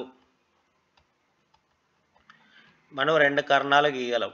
చతురస్రానికి 2 కర్ణాలు గీయగలం. ఈ 2 కర్ణాలు కూడా ఈక్వల్, సర్వ సమానం. ఏంటివి? ఏసీ అనేది ఒక కర్ణం, తర్వాత బీడీ అనేది ఒక కర్ణం. ఈ 2 కూడా సమానం. అట్ ది సేమ్ టైం ఈ 2 కూడా సమద్విఖండన చేసుకుంటాయి. సమద్విఖండన చేసుకుంటాయి అంటే 2 సమాన భాగాలుగా విడగొట్టుకుంటాయి. ఇవి వాటికి వాటికే సమద్విఖండన అంటే 2 సమాన భాగాలుగా విడగొట్టుకుంటాయి. అంటే ఇది 5 సెంటీమీటర్స్ ఉంటే ఇది కూడా 5 సెంటీమీటర్స్ ఉంటుంది. ఇది 5 సెంటీమీటర్స్ ఉంటే ఇది కూడా 5 సెంటీమీటర్స్ ఉంటుంది. చెప్పండి, డౌటా? ఓకే. ఇంకోటి, సైడ్స్ అన్నీ ఈక్వల్ కదా. ఇది ఏ సెంటీమీటర్స్ ఉందనుకుందాం, ఇది కూడా ఏ సెంటీమీటర్స్ ఉంటుంది. ఎందుకంటే ఆల్ సైడ్స్ ఆర్ ఈక్వల్ కాబట్టి. ఏ సెంటీమీటర్స్, ఏ సెంటీమీటర్స్. ఏ సెంటీమీటర్ సైడ్గా గల స్క్వేర్ యొక్క డయాగ్నల్ అంటే భుజము ఏ యూనిట్స్ అయితే, ఏ సెంటీమీటర్స్ అయితే దాని యొక్క కర్ణం ఎంత అంటే √2a. అంటే చతురస్రం యొక్క కర్ణము భుజానికి √2 రెట్లు ఎక్కువగా ఉంటుంది. √2 రెట్లు అధికంగా ఉంటుంది. ఇది ఇంపార్టెంట్, బాగా గుర్తుపెట్టుకోవాలి. భుజము 5 సెంటీమీటర్లు అయితే, చతురస్ర భుజం 5 సెంటీమీటర్లు అయితే, వెరీ వెరీ ఇంపార్టెంట్. కర్ణం ఎంత? కర్ణం ఎంత? 5 × √2. √2 టైమ్స్, √2 రెట్లు అధికం కాబట్టి 5 × √2, దట్స్ ఈక్వల్ టు 5√2 యూనిట్స్. చతురస్ర భుజం 10 యూనిట్లు అయితే కర్ణం పొడవు ఎంత?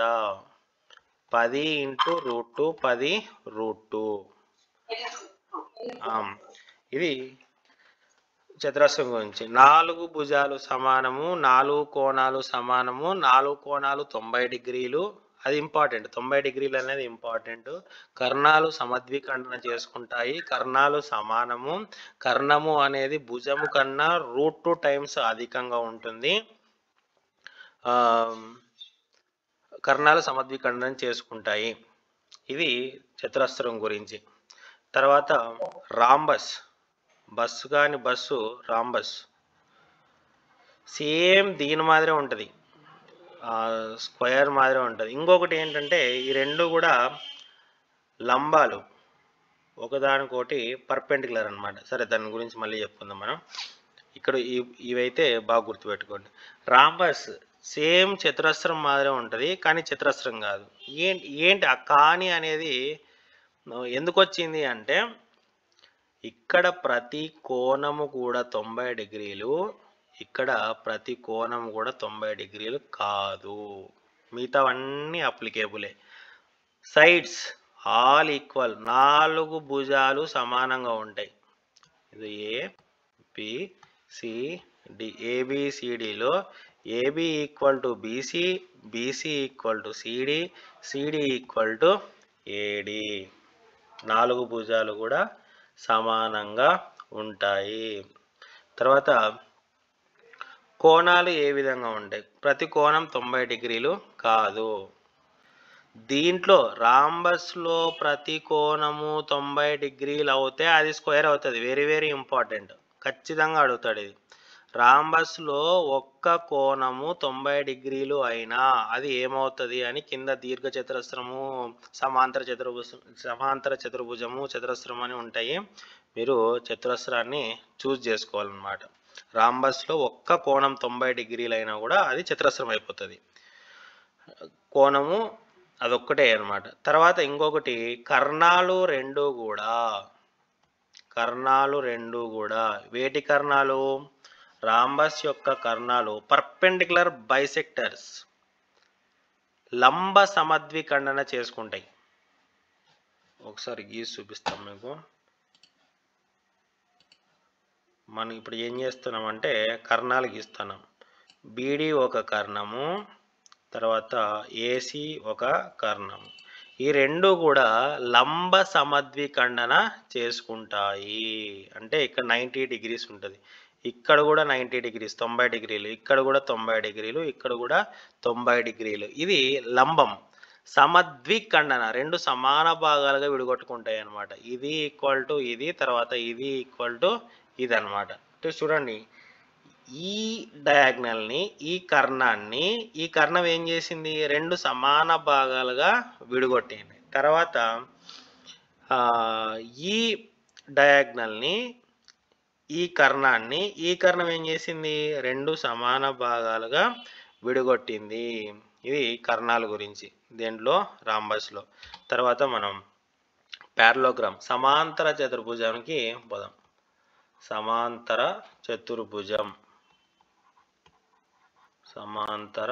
చతుర్భుజం పారలోగ్రామ్ అంటాం అన్నమాట.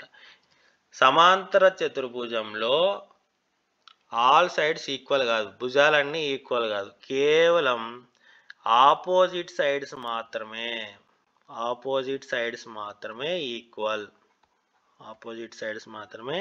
ఈక్వల్. ఇప్పుడు ఏ బి సి డి. ఏబికి ఆపోజిట్ ఏది? సిడి. ఏబికి ఆపోజిట్ ఏది? CD. Opposite sides are equal. వ్యతిరేకంగా ఉన్న భుజాలు సమానం అన్నమాట. AB equal to CD. తర్వాత ఈ రెండు ఆపోజిట్, ఏవేవి?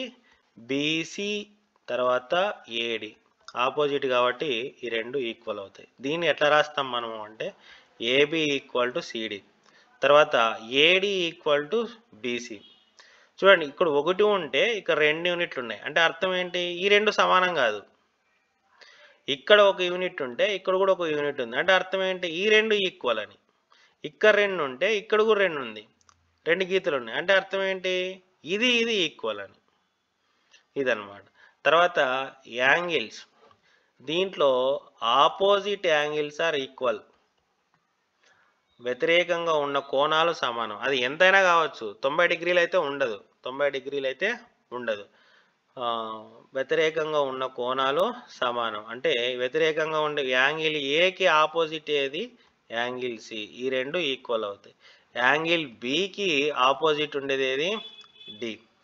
సో ఇది డి అన్నమాట. Angle B equal to angle. దీన్ని ఎట్లా రాస్తాం మనం అంటే angle A equal to angle C, angle B equal to angle D. అంటే చూడండి, ఇక్కడ ఒకటి ఉంటే ఇక్కడ కూడా ఒకటి ఉంది, అంటే ఈ రెండు ఈక్వల్ అని. ఇక్కడ 2 ఉంటే ఇక్కడ 2 ఉంది, ఈ రెండు ఈక్వల్ అని. ఏవేవి? ఈ రెండు. కానీ ఇక్కడ ఒకటి ఉంటే ఇక్కడ 2 ఉంది, అంటే ఈ రెండు ఈక్వల్ కాదని. కోణాల గురించి చెప్తాను నేను. ఆ విధంగా రాస్తాం అన్నమాట. ఇప్పుడు కర్ణాలు అనేవి సమాంతర చతుర్భుజంలో బైసెక్టర్స్, సమద్విఖండన చేసుకుంటాయి, కానీ పర్పెండిక్యులర్ బైసెక్టర్స్ కాదు. లంబంగా ఖండించుకోవన్నమాట. అంటే ఒక డయాగ్నల్ గీస్తాను ఇప్పుడు. చూడండి, ఇది ఒక కర్ణం, తర్వాత ఇది ఒక కర్ణం. బైసెక్టర్స్ అంటే ఒకదానికొకటి సమానంగా విడగొట్టుకుంటాయి ఇవి. ఈ డయాగ్నల్ అనేది ఏది? బీడీ ఒక డయాగ్నల్, ఏసీ ఒక డయాగ్నల్. ఈ బీడీ డయాగ్నల్ అనేది ఏసీని రెండు సమాన భాగాలుగా విడగొడుతుంది. At the same time AC అనేది బీడీని 2 సమాన భాగాలుగా విడగొడుతుంది. అదనమాట. Diagonals equal. తర్వాత రెక్టాంగిల్. ప్యారలోగ్రామ్లో సమాంతర చతుర్భుజంలో ఒక్క కోణం 90 డిగ్రీలైనా అది దీర్ఘ చతురస్రం అవుతుంది. ఇది ఇంపార్టెంట్, ఇవే ఇంపార్టెంట్ బిట్స్. తర్వాత ఇది కూడా రాస్తాం. రాంబస్లో ఒక్క కోణం 90 డిగ్రీలైనా అది స్క్వేర్ అవుతుంది. ఇక్కడ సమాంతర చతుర్భుజంలో ఒక్క కోణం 90 డిగ్రీలైనా అది దీర్ఘ చతురస్రం అవుతుంది. మరి దీర్ఘ చతురస్రం అంటే ఏంటి? A B C D. Same దీనికి ఉండే లక్షణాలే దీనికి కూడా ఉంటాయి. Opposite sides are equal. AB equal to ఏబికి ఆపోజిట్ ఏది? సిడి. సిడి. సో ఇది equal. At the same time బీసీకి ఏడి ఈక్వల్.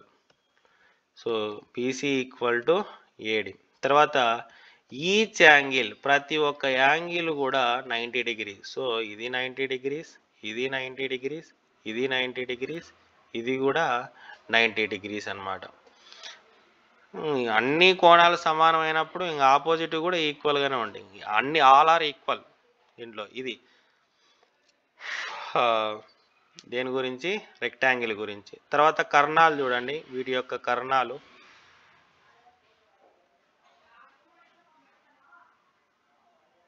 వీటి యొక్క కర్ణాలు సర్వసమానాలు. So AC equal to BD అనమాట. రెండు కూడా సమానమే అనమాట. Diagonals are equal. కర్ణాలు సమానము దీర్ఘ చతురస్రంలో. తర్వాత ఈ రెండు కూడా బైసెక్టర్స్, ఒకదానికోటి సమద్విఖండం చేసుకుంటాయి. సో ఇది 2 ఉంటే ఇది కూడా 2 ఉంటుంది, ఇది కూడా 2 ఉంటే ఇది కూడా 2 ఉంటుంది. ఎందుకు? ఈ రెండు ఈక్వల్. రెండు సమాన భాగాల్లో సగాలు కూడా ఈక్వల్. ఇప్పుడు 10లో సగం 5 అయినప్పుడు ఇంకో 10లో సగం కూడా 5 అవుతుంది.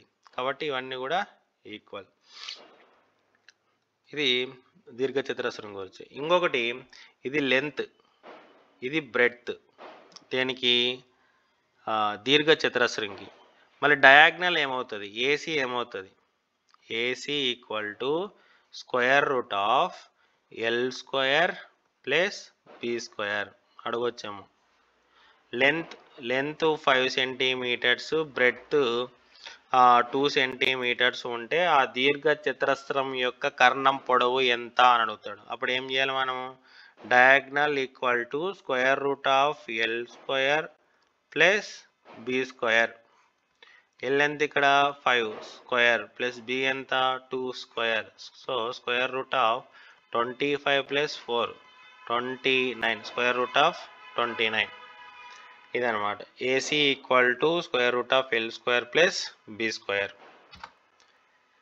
Next trapezium.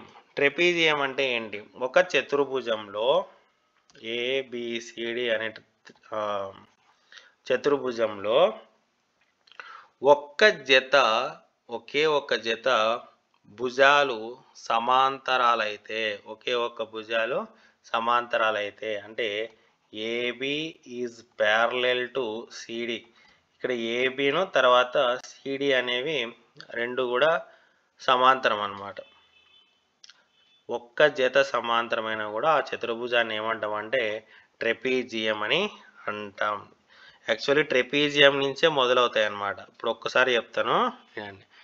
ఒక్క జత సమానం అవుతే మామూలుగా ఏదైనా క్వాడ్రిలేటర్లో ఇట్లా ఒక క్వాడ్రిలేటర్ ఉంటుంది, చతుర్భుజం ఉంటుంది. ఈ చతుర్భుజంలో ఒక్క జత సమానం అవుతే, భుజాల జత సమాంతరం అయితే, ఒక్క భుజాల జత సమాంతరం అవుతే అది ట్రెపీజియం అవుతుంది. రెండు భుజాలు జతలు సమానం అవుతే అది ప్యారలోగ్రామ్ అవుతుంది. అంటే ఇక్కడ ఏడి ప్యారలోగ్రామ్లో ఆపోజిట్ సైడ్స్ అనేవి ప్యారలెల్ అన్నమాట. AB is parallel to CD. తర్వాత AD is parallel to BC. ఇప్పుడు రెండు జతలు సమానమైన దాంట్లో ఒక్క ఒక్క కోణం 90 డిగ్రీలు అయితే అది దీర్ఘ చతురస్రం అయిపోతుంది అన్నమాట.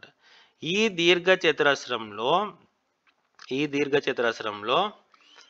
అన్ని భుజాలు సమానం అవుతే అది చతురస్రం అవుతుంది. అన్ని భుజాలు సమానమైన చతురస్రం అవుతుంది. ఆసన్న భుజాలు సమానం అవుతాయి. ఇది బిట్ ఏమడుగుతాడంటే దీర్ఘ చతురస్రంలో ఆసన్న భుజాలు సమానం అవుతే అది ఏమవుతుంది? చతురస్రం అవుతుంది. తర్వాత సమాంతర చతుర్భుజంలో ఆసన్న భుజాలు సమానమవుతే అడ్జసెంట్ సైడ్స్ సమానమవుతే ఈ పక్క నుండేవి సమానమవుతే అది ఏమవుతుంది? రాంబస్ అవుతుంది. తర్వాత ఇదే సమాంతర చతుర్భుజంలో ఒక్క కోణం 90 డిగ్రీలు అవుతే అది ఏమవుతుంది? దీర్ఘ చతురస్రం అవుతుంది. సేమ్ మళ్ళీ ఇక్కడ కూడా రాంబస్లో ఒక్క కోణం 90 డిగ్రీలు అవుతే అది ఏమవుతుంది? చతురస్రం అవుతుంది.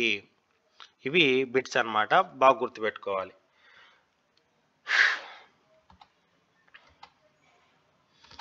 ట్రెపీజియం ఇది which shape is a rectangle? ఇందులో రెక్టాంగిల్ ఏది?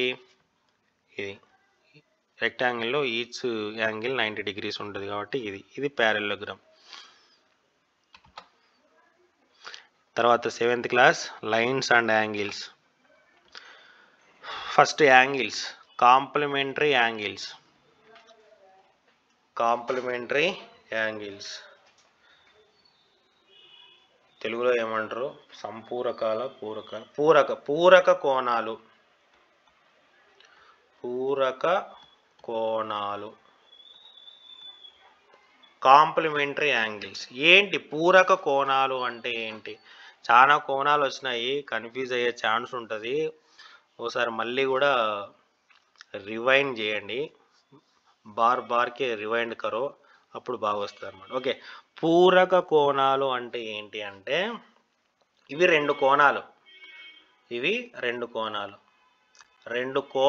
పూరక కోణాలు ఎప్పుడవుతాయంటే ఆ రెండు కోణాల మొత్తం 90 డిగ్రీలు అవుతాయి. అప్పుడు ఆ రెండు కోణాలు కూడా పూరక కోణాలు, కాంప్లిమెంటరీ యాంగిల్స్ అవుతాయి. అంటే ఏం చెప్పుకోవచ్చు అంటే రెండు కోణాల మొత్తము 90 డిగ్రీలు అవుతే ఆ రెండు కోణాలని పూరక కోణాలు అంటారు. Some of any two angles is 90 degrees, then that angles are called complementary angles. For example, 45 డిగ్రీలు 45 డిగ్రీలు ఈ రెండింటిని కూడితే ఎంత వస్తుంది? 90 డిగ్రీలు. కాబట్టి 45 కాంప్లిమెంటరీ యాంగిల్స్. ఇది 40 డిగ్రీలు 50 డిగ్రీలు, 40-50 కూడితే ఎంత? 90 డిగ్రీలు. కాబట్టి 40-50 పూరక కోణాలు. 20 డిగ్రీలు 70 డిగ్రీలు కూడితే ఎంత? 90 డిగ్రీలు. కాబట్టి పూరక కోణాలు. 10 డిగ్రీలు 80 డిగ్రీలు పూరక కోణాలు. 50-40 పూరక కోణాలు. తర్వాత 60-20 పూరక కోణాలు. ఇప్పుడు నేను ఒక కోణం చెప్తాను, దానికి మీరు పూరక కోణం చెప్పాలి. ఏంటదంటే 55 డిగ్రీలకి పూరక కోణం ఎంత? ఇది అడుగుతాడు బిట్టు. ఇప్పుడు 55 డిగ్రీలకి ఎంత కూడితే 90 డిగ్రీలు వస్తుందని అర్థం, అంతే. 35. తర్వాత 65 డిగ్రీ 35 అని ఎట్లా చెప్పినారు మీరు? 90లో నుంచి 55 తీసేసినారు, అంతేనా? 90 డిగ్రీలో నుంచి 55 తీసేసినారు. ఎందుకంటే రెండు కూడితే 90 వస్తుంది. అందులో ఒకటి 55 డిగ్రీలు, ఇంకోటి ఏమైంటుంది అంటే 90 - 55. ఇప్పుడు 65 డిగ్రీలకి పూరక కోణం ఎంత? 90 - 65. అది చేసి మీరు 25 అని చెప్తున్నారు. ఇప్పుడు నేను ఎక్స్ డిగ్రీస్కి పూరక కోణం ఎంత? ఎక్స్ డిగ్రీస్కి పూరక కోణం ఎంత? చెప్పండి. 90 డిగ్రీస్. 0 డిగ్రీస్కి అయితే 90 డిగ్రీస్. ఇప్పుడు చూడండి 55కి 35 ఏం చేసింటే వచ్చింది 90 మైనస్ 55. 65కి 25 డిగ్రీలు ఏం చేసింటే వచ్చింది 25 డిగ్రీలు. 90 మైనస్ 65. ఇప్పుడు ఎక్స్ డిగ్రీస్కి కాంప్లిమెంటరీ యాంగిల్ కావాలి, పూరక కోణం కావాలి. ఏం చేస్తే వస్తుంది?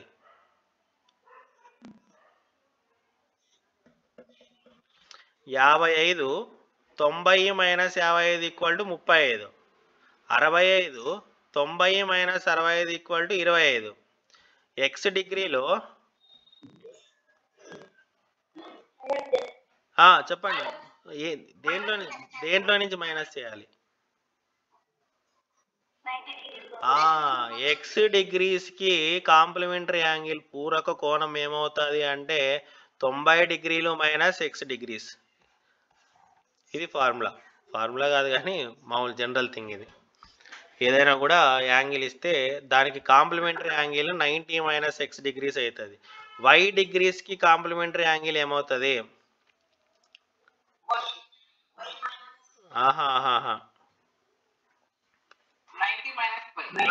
90 మైనస్ వై.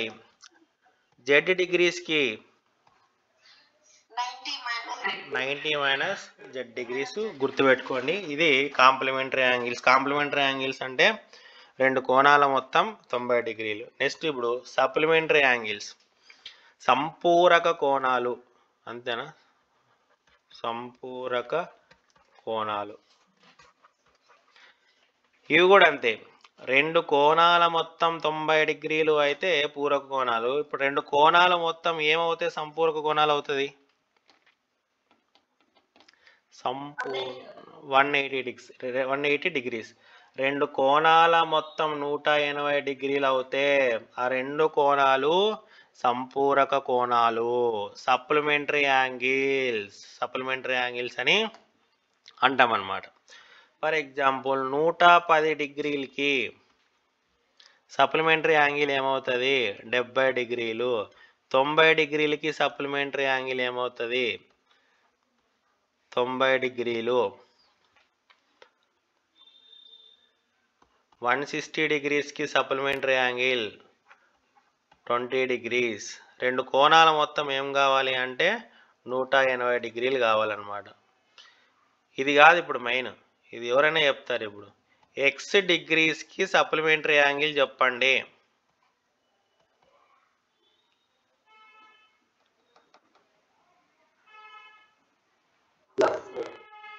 ప్లస్ చేయాలి. సరే, ఇప్పుడు ఇంకోసారి తూచి మళ్ళీ ఫస్ట్ నుంచి. 110కి 70 కదా, కరెక్టేనా? 90కి 90 కరెక్టేనా?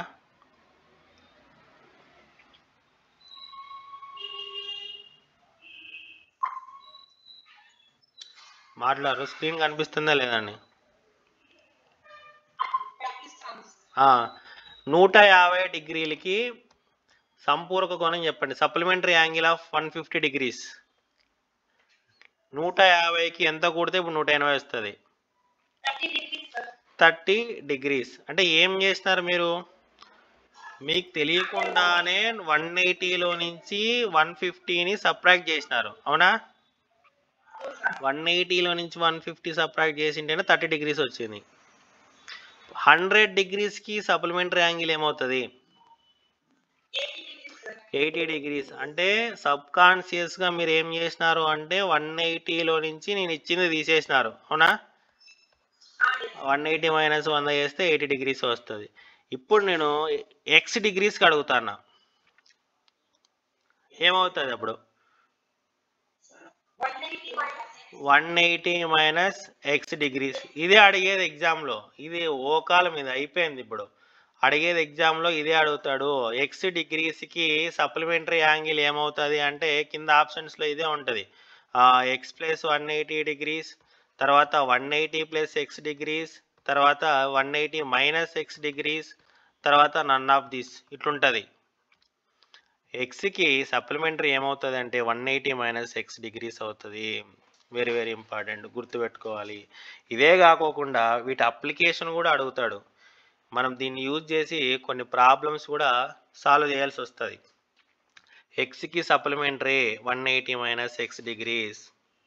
తర్వాత ఇదే ఎక్స్కి కాంప్లిమెంటరీ 90 మైనస్ ఎక్స్ డిగ్రీస్. బాగా గుర్తుపెట్టుకోవాలన్నమాట. కొంతమంది కన్ఫ్యూజ్ అవుతారు. సప్లిమెంటరీ అంటే సమ్ 90 డిగ్రీసా 180 అని కన్ఫ్యూజ్ అవుతారనమాట. అందుకు ఒక గుడ్డి గుర్తు ఏంటంటే, ఒక పిల్లాడు 180 రోజులు కష్టపడి రాసినాడు మ్యాథ్స్ ఎగ్జామ్ని, అయినా ఫెయిల్ అయినాడు. సప్లిమెంటరీ రాయాల్సి వచ్చింది వానికి.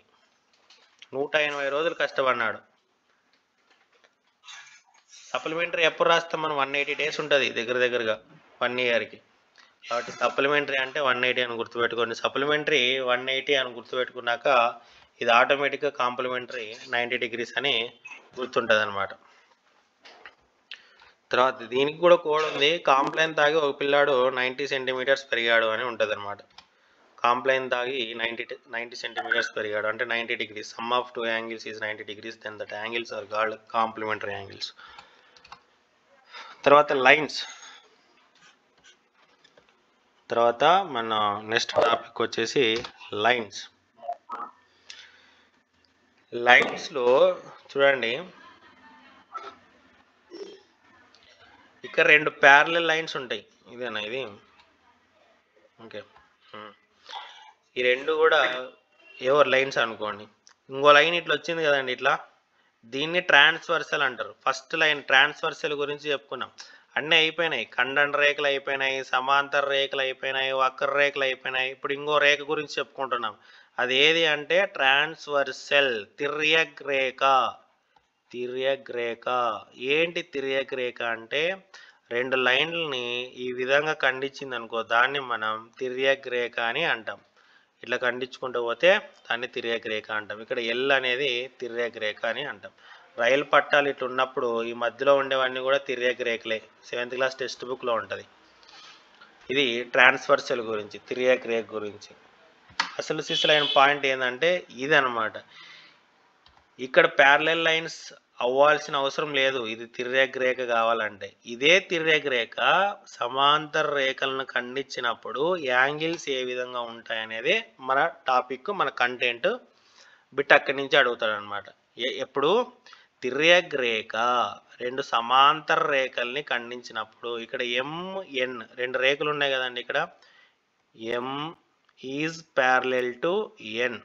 2 సమాంతర రేఖల్ని ఎల్ అనేది ఖండించినప్పుడు ఎల్ అనేది ట్రాన్స్వర్సల్ అవుతుంది. ఇక్కడ యాంగిల్స్ ఏర్పడినాయి. ఎన్ని యాంగిల్స్ ఏర్పడినాయి? కోణాలు ఎన్ని ఏర్పడినాయి చూద్దాం. 1, 2, తర్వాత కలర్ చేంజ్ చేస్తా, 3, తర్వాత 4 కోణాలు, తర్వాత 5, 6,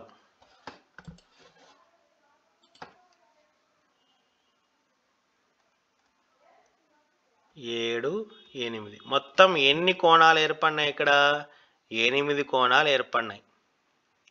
ఎన్ని కోణాలు? 8 కోణాలు. ఇది కూడా అడగవచ్చు. 2 ప్యారలల్ లైన్స్ రెండు సమాంతర రేఖల్ని తిర్యక్ రేఖ ఖండించినప్పుడు ఎన్ని కోణాలు ఏర్పడతాయి? 8 కోణాలు ఏర్పడతాయి. ఈ 8 కోణాల గురించి ఇప్పుడు మనం డిస్కస్ చేద్దాం. నేను 2 రెడ్ కలర్లో రాసిన 1, 2, యాంగిల్ 1, యాంగిల్ 2, తర్వాత యాంగిల్ 7, యాంగిల్ 8.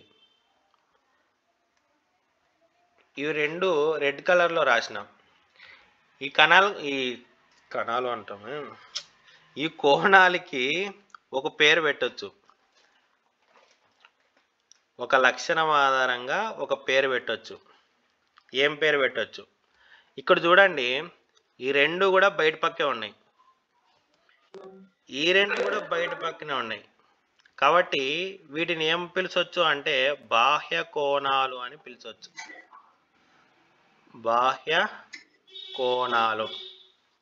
తర్వాత ఈ 3, 4, 5, 6 ఎక్కడున్నాయి? ఇవి లోపల ఉన్నాయి. కాబట్టి వీటిని అంతర కోణాలు అని పిలిచవచ్చు. ఏవేవి? యాంగిల్ 3, యాంగిల్ 4, యాంగిల్ 5, యాంగిల్ 6 ఇవన్నీ కూడా అంతర్కోణాలు. క్లియరా? ఇక్కడ వరకు క్లియరా? తర్వాత సదృశ్య కోణాలు. Next corresponding angles. నేను యాంగిల్ 1కి సదృశ్యం యాంగిల్ 5 అంటా. నేను యాంగిల్ 1, యాంగిల్ 5 ఈ రెండు కూడా సదృశ్య కోణాలు. Angle 1, angle 5. Angle 2, angle 6. Angle 2, angle 6 కూడా సదృశ్యం అంట. ఇప్పుడు యాంగిల్ 4 చెప్తారా మీరు? యాంగిల్ 4కి సదృశ్య కోణం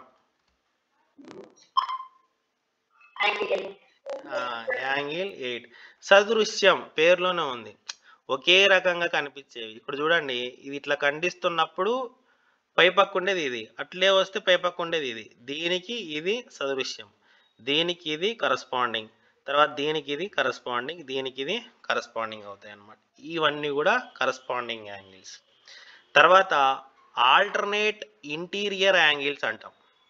ఆల్టర్నేట్ ఇంటీరియర్ యాంగిల్స్ ఇంగ్లీష్లో చెప్పడం మర్చిపోయినా కదండి. అంతర్కోణాలు అంటే interior angles, only interior angles.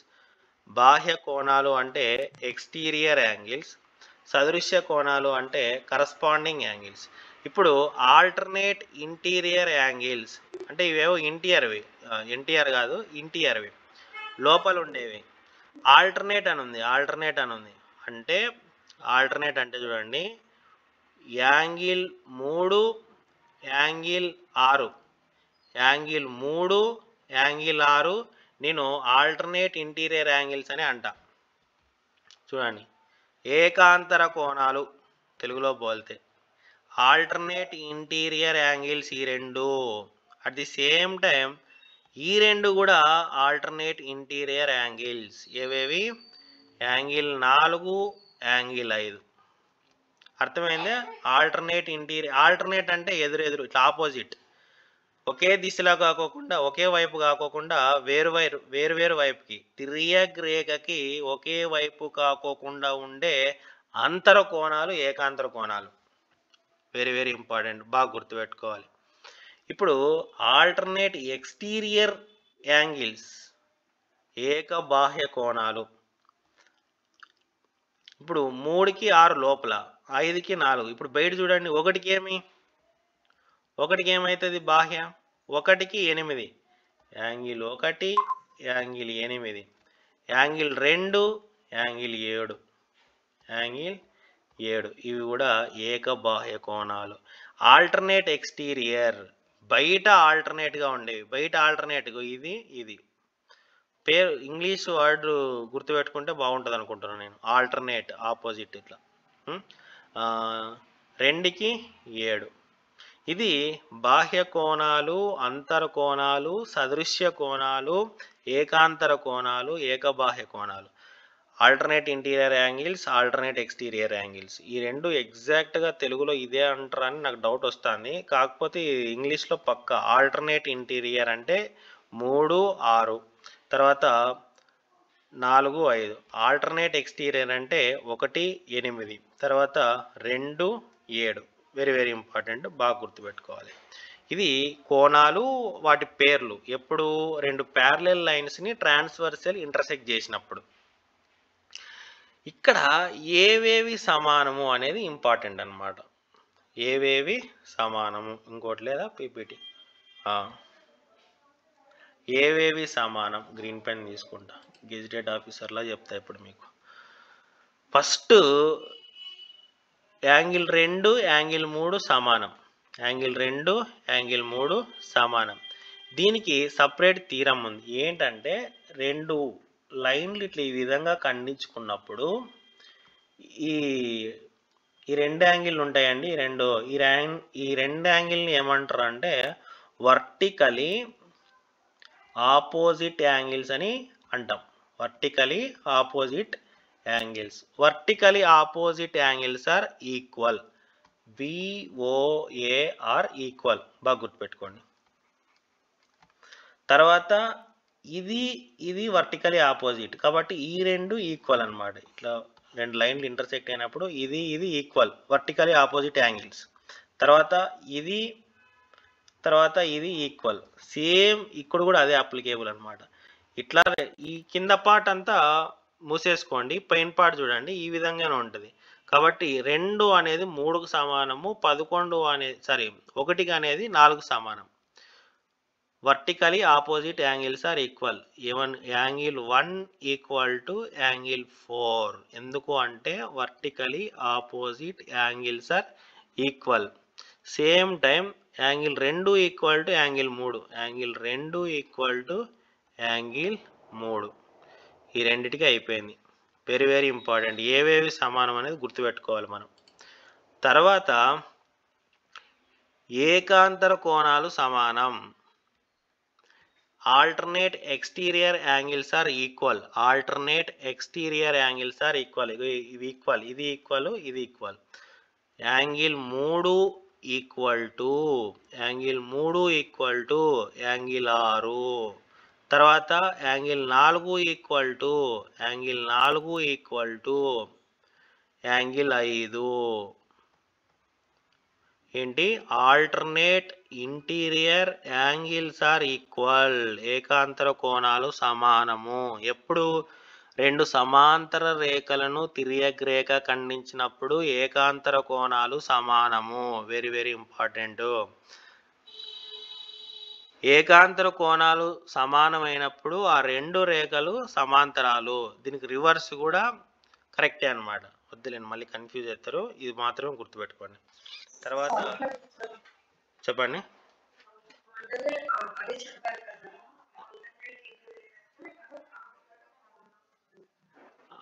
ఏకాంతర కోణాలు అనుకుంటున్నా మేడం నేను. అది మొత్తానికైతే ఇంగ్లీష్లో గుర్తుపెట్టుకోండి. ఆల్టర్నేట్ అంటే ఇట్లా ఆపోజిట్ అనుకోండి. తర్వాత ఒకే దిశలో కాకుండా ఆపోజిట్ డైరెక్షన్ అని గుర్తుంటుంది అనమాట. ఆల్టర్నేట్ ఎక్స్టీరియర్ యాంగిల్స్ గుర్తుపెట్టుకోండి. ఇంగ్లీష్లో కూడా ఉంటుంది, నో ప్రాబ్లం. తర్వాత alternate exterior angles are equal అంటే angle 1 equal to angle 8. Angle 1 equal to angle 8. At the same time angle 2 equal to angle 7. ఏకాంతర కోణాలే మేడం ఇవి. ఏకబాహ్య కోణాలు equal. Alternate exterior angles are equal. Alternate exterior angles are equal. ఇవన్నీ గుర్తుపెట్టుకోవాలి. ఏవేవి equal. Common సెన్స్తో ఆలోచిస్తే మనం గుర్తుపెట్టుకోవాల్సిన అవసరం లేదు. ఆ ఫిగర్ చూడగానే ఏవేవి సమానం అనేది అర్థమైపోద్ది అనమాట. ఫస్ట్ గుర్తుపెట్టుకోవాల్సింది vertical opposite angles are equal. ఇట్లా శీర్షాభిముఖ కోణాలు, ఇప్పుడు తెలుగులో గుర్తొచ్చింది. శీర్షాభిముఖ కోణాలు సమానం.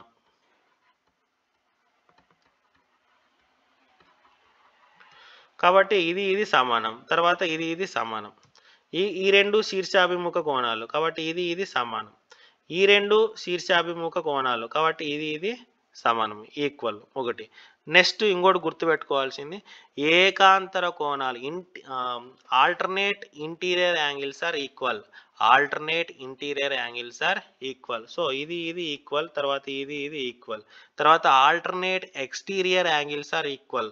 సో ఇది ఈక్వల్. తర్వాత ఇది ఈక్వల్. చూడండి, నేను చూపిస్తాను. ఎవరిని ఇది అనట్లే, నేను అక్కడ చూపిస్తాను. 2, 7 ఈక్వల్. 1, 8 ఈక్వల్.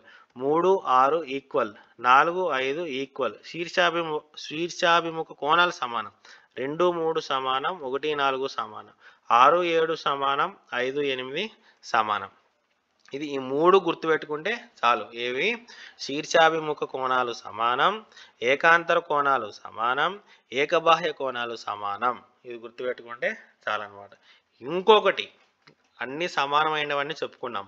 ఇప్పుడు ఏ రెండింటిని కూడితే 180 డిగ్రీలు వస్తుంది అంటే ఏవేవి సంపూరకాలు? ఇప్పుడు సంపూరకాల గురించి చెప్పుకుంటున్నాం మనం. ఏవేవి సంపూరకాలు అంటే 180కి స్ట్రైట్ లైన్ మీద ఉండే యాంగిల్స్ అన్నీ కూడా సంపూరకాలు. ఇప్పుడు ఇది స్ట్రైట్ లైనా? ఇది స్ట్రైట్ లైనా? దీని మీద ఉండే యాంగిల్స్ ఏవేవి? Angle 1, angle 2. ఈ రెండు కూడా సంపూరకాలు. అంటే అర్థం ఏంటి? Angle 1 plus angle 2 equal to 180 డిగ్రీలు. తర్వాత angle 3 plus angle 4, angle 3 plus angle 4 equal to ఆ రెండు సంపూరకాలు కాబట్టి 180 డిగ్రీలు.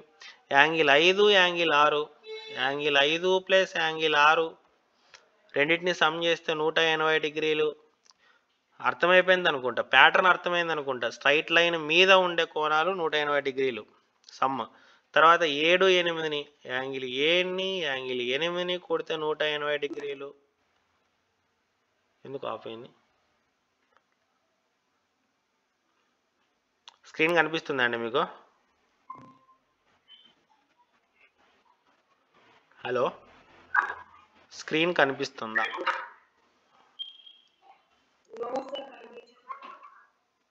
ఇప్పుడు ఇప్పుడే పోయింది కదండి, ఒక్క నిమిషం.